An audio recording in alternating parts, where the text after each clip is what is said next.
Commits ఈరోజు విశాఖపట్నానికి ఆంధ్రదేశానికి వెన్నెముకగా ఉన్నటువంటి స్టీలు ప్లాంట్ ప్రైవేటీకరణ చేస్తామని చెప్పి గత ప్రభుత్వ కాలంలో ఏదైతే నరేంద్ర మోడీ ప్రభుత్వం ప్రకటించిందో నాటి నుండి నేటికి 1245 రోజుల పాటు ఈ శిబిరం నడుస్తూ ఉంది. స్టీల్ ప్లాంట్ ప్రైవేటీకరణ ఆపాలని, అదేవిధంగా ప్రైవేటీకరణ చేసేటువంటి ప్రభుత్వ విధానాలకు వ్యతిరేకంగా జిల్లా కార్మిక ప్రజా సంఘాల ఆధ్వర్యంలో ఈ 1245వ రోజు కార్యక్రమం పాల్గొన్న అందరూ కూడా ఏఐటీసీ విశాఖ జిల్లా సమితి తరఫున నమస్కారాలు, ధన్యవాదాలు తెలియజేస్తూ ఉన్నాం. అదేవిధంగా అయితే స్టీల్ ప్లాంట్ ప్రైవేటీకరణ వ్యతిరేకంగా పెద్ద ఎత్తున మనం పోరాడుతున్నప్పుడు కూడా కేవలం రాజకీయ పార్టీలు ఓట్ల రాజకీయం చేస్తారు తప్ప ప్లాంట్ పరిరక్షణ కానీ లేదా ప్లాంట్ యొక్క ఆస్తులు కాపాడడానికి ఈ పాలకుల్లో ప్రభుత్వంలో చిత్తశుద్ధి అయితే కనబడుతూ ఉంది.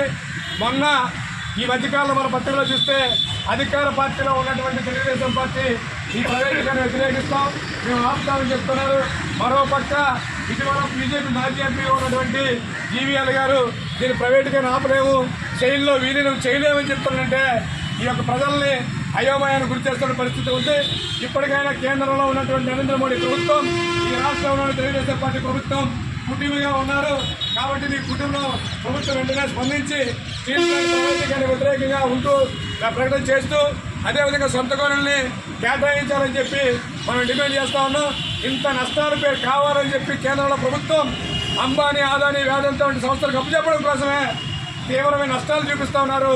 నష్టాలు పేరు చెప్పి కంపెనీ మూసేస్తామంటే ఇవాళ ఉక్కు కార్మిక వర్గం ఆ అధిగమించి ఒక పక్క పోరాడుతూనే మరొక పక్క స్టీల్ ప్లాంట్లో ఉత్పత్తిని పెంచి అభివృద్ధిని సాధిస్తున్నారంటే ఇవాళ కార్మికుల యొక్క పోరాట చిత్తశుద్ధిని గమనించాలని చెప్పి విశాఖపట్నం ఉక్కు ఆంధ్రుల హక్కుని ఆనాడు జరిగే పోరాటం తలదండే విధంగా మరో పోరాటం నిర్వహించక ముందే ముందే ప్రభుత్వం అంటే స్పందించి స్టీల్ ప్లాంట్ ప్రైవేటీకరణ ఆపాలని చెప్పి ఇవాళ ఏఐటీసీగా డిమాండ్ చేస్తూ ఉన్నాం.